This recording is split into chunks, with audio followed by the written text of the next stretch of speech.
అసలు రాష్ట్ర ప్రజలు అతను మాట్లాడుతున్న మాటల్ని గమనిస్తున్నారన్న విషయం జగన్మోహన్ రెడ్డి గారికి తెలియట్లేదు. 11 మంది ఆడే క్రికెట్ టీమ్ కే కెప్టెన్ ఉంటాడండి. అంటే రాజధాని ఇట్స్ లైక్ క్యాప్టెన్షిప్. అంటే రాజధాని లేకపోతే ఈ యొక్క రాష్ట్ర అడ్మినిస్ట్రేషన్ ఎక్కడి నుంచి నడుపుతారంటే జగన్మోహన్ రెడ్డి అనుకున్నట్టు ఆయన ఇంట్లో కంప్యూటర్ పెట్టుకొని ఆయన తాడేపల్లి ప్యాలెస్ లో కూర్చొని రిమోట్ కంట్రోల్ ఆన్ చేసినట్టు అవదు. అలాగని అయితే 18 సీట్లుగా దిగజారిపోద్ది ఎన్ని పొలిటికల్ పార్టీ. ఇది మటుకు గుర్తుపెట్టుకోండి. అదే విధంగా జగన్మోహన్ రెడ్డి గారు ఇంకోటి క్రెడిట్ పాలిటిక్స్ చేసే ప్రయత్నం చేయొద్దు. మీ టైంలో ఏదో మీరు తేవాలనుకున్న తెచ్చి ఉన్నట్లయితే వాటి గురించి ప్రజలకు ఆల్రెడీ తెలుసు.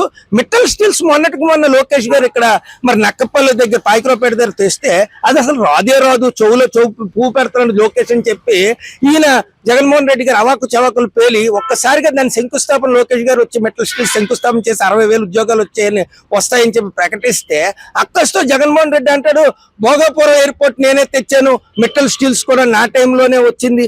ఏంటి సార్ ఈ మాటలు? ఏదో చిన్నపిల్లలు ఫస్ట్ స్టాండర్డ్ పిల్లలు మాట్లాడుకున్నట్టు. జగన్మోహన్ రెడ్డి గారు he is not eligible to contest once more. Please sir you be at least you sit back at Kadapa. ఎందుకంటే మీరు రాష్ట్ర రాజకీయాలకు శాసించేటటువంటి ఆలోచన మీకు లేదు.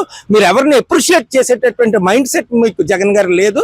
కనుక రాష్ట్ర రాజధానిని పిస్టల్ పెట్టండి, రైఫిల్ పెట్టండి, గన్ను పెట్టండి, ఇటువంటి సలహాలు ఇవ్వడం మానేయండి. ఫ్రాక్షనిజంకి మేమందరం దూరంగా ఉన్నాం. ఈ రాష్ట్ర ప్రజలు దయచేసి అటువంటి సాంప్రదాయాలు ఈ రాష్ట్రంలో తేవద్దని జగన్మోహన్ రెడ్డి గారికి దయచేసి నమస్కరిస్తున్నాం.